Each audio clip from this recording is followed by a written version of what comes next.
యెషయా 43:2 సెలవిస్తున్నాడు. నీవు జలములలో పడి దాటినప్పుడు నేను నీకు తోడై ఉందును. నువ్వు జలములో పడి దాటినప్పుడు నేను తోడై ఉందును అంటున్నాడు. మహాజలరాశుల నుండి మనలను పైకి లేవనెత్తే దేవుడు నిన్ను నన్ను కూడా లేపును. ఆ యొక్క యెషయా 43లో శ్రమలనే జలముల నుండి వెళ్ళినప్పుడు నిన్ను నన్ను విడిపించే దేవుడు, తోడై ఉన్న దేవుడు. కాబట్టి మనము ఎలాంటి శ్రమలు వచ్చినప్పటికీ భయపడకుండా మన చేయి పట్టుకు నడిపించే దేవుడు ఉన్నాడు. కాబట్టి విశ్వాసంతో నిలబడాలి, ప్రార్థన శక్తి కలిగి నిలబడాలి.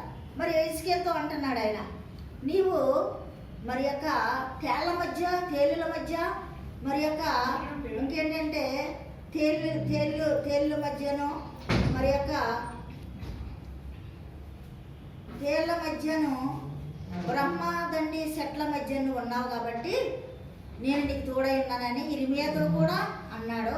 మరి హిజ్కియాతో కూడా ఈ లోకంలో ముళ్ళ కంచెలతో పాపంతో నిండి ఉంది కాబట్టి మనము మరి యొక్క పాప లోకంలో ఉన్నాము కాబట్టి మన యొక్క ప్రయాణాల్లో మన యొక్క మరి యొక్క ఇబ్బందుల్లో, ఇరుకుల్లో, శ్రమల్లో, వ్యాధుల్లో, బాధల్లో కూడా మనల్ని చేయి పట్టుకు నడిపించి మనల్ని రక్షించే దేవుడు.